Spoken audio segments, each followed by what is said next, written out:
Be, problema ba ay pimple na visible? Nako, hindi ka nag-iisa. Pareha tayo. But don't worry, meron tayong acne patch to cover your pimple. Pero, hindi lang yan ang benefits niya kasi nag-isolate siya ng mga contaminants and nag-absorb ng mga exudate.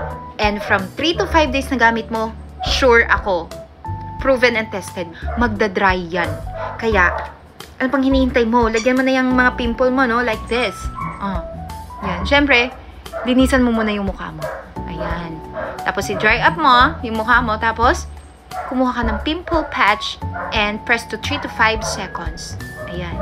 So, from 8 to 12 hours, mapapansin mo hindi na siya mag-i-stick. It means nag-absorb na siya.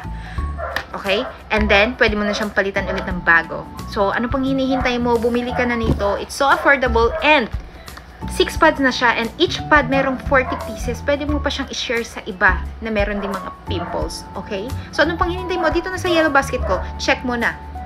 At mag-check out na rin. Bye!